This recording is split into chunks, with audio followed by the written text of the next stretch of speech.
ఇచ్చాపురంలో అప్పన్నపేటలో 2 నెలల్లో జరిగిన చోరీ కేసుల్లో నిందితుడిని అరెస్టు చేయడం జరిగిందని సిఐ చిన్నం నాయుడు తెలిపారు. ఆదివారం ఆయన కార్యాలయంలో మాట్లాడుతూ తెలంగాణకు చెందిన సాయి కుమార్ గత కొన్నేళ్లుగా పలు దొంగతనాలకు పాల్పడుతున్నట్లుగా గుర్తించామన్నారు. ఆదివారం ఇచ్చాపురం రైల్వే స్టేషన్ లో అనుమానాస్పదంగా అదుపులోకి తీసుకున్నామన్నారు. ఈ దినం అనగా 22/2/2026 మధ్యాహ్నం 3 గంటల సమయంలో ఇచ్చాపురం టౌన్ ఎస్ఐ గారికి రాకున్న సమాచారం ప్రకారం ఇచ్చాపురం సెకండ్ ప్లాట్ఫారం దగ్గర తనిఖీలు నిర్వహిస్తుండగా ఒక వ్యక్తిని అదుపులోకి తీసుకురావడం జరిగింది. ఆ వ్యక్తి యొక్క పేరు అడగగా అతను కొండలోల Sai Kumar, age 37 years, Narayanpet village, Mahabubnagar, Telangana స్టేట్కి చెందిన వ్యక్తిగా గుర్తించడం అయినది.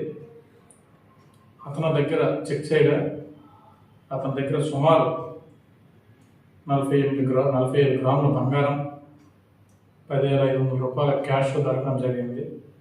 అప్పుడు అతన్ని విచారించగా అతను ఇచ్చాపురంలోని 9/1/2026 రాత్రి అప్పన్నపేటలో గేదెల రామారావు మరియు గుమ్మలూరి అరుణ ఇంట్లో జరిగిన దొంగతనంలోని పార్టిసిపేషన్ చేయడం జరిగింది.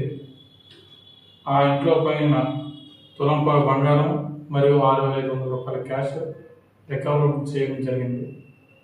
అతన్ని పూర్తిగా విచారించగా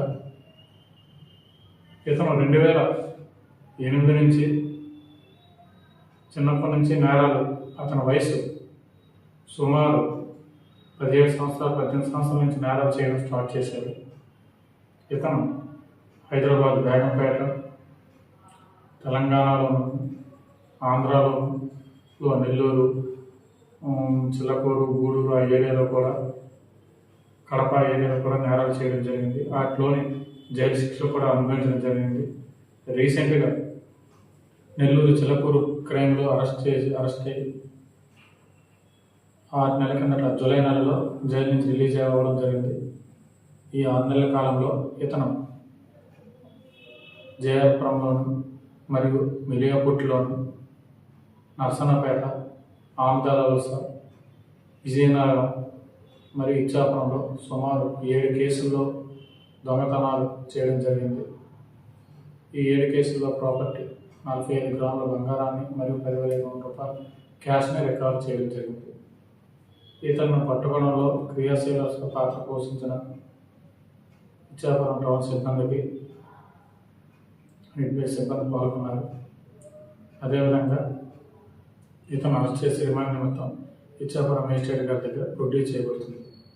అదేవిధంగా గవర్నర్ ఎస్పీ సార్ సూచనల మేరకు ఎవరైనా ఇంటి తాళాలు వేసి బయటకు వెళ్ళేటప్పుడు కంపల్సరీగా పోలీసు వారికి సమాచారం ఇవ్వాల్సిందిగా కోరుచున్నాము.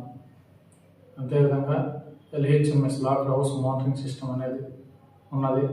ఎక్కువ రోజులు బయట ఉంటే మాకు ఇన్ఫర్మేషన్ ఇస్తే మేము కెమెరాలు, అదేవిధంగా ఆ ఏరియాలో బీట్ పెంచడం జరుగుతుంది. బంగారం రేటు విపరీతంగా పెరిగిపోతున్న వల్ల స్నాచింగ్ అనేవి ఎక్కువ అవుతున్నాయి. ఈ వేసవి కాలం అవడం వల్ల దొంగతనాలు పెరిగే ఆస్కారం ఉంది. కాబట్టి ప్రజలు తగిన జాగ్రత్తలు వహించి ఏ ఇన్ఫర్మేషన్ ఉన్నా పోలీసు వారికి తెలియజేయవలసిందిగా కోరుచున్నాం.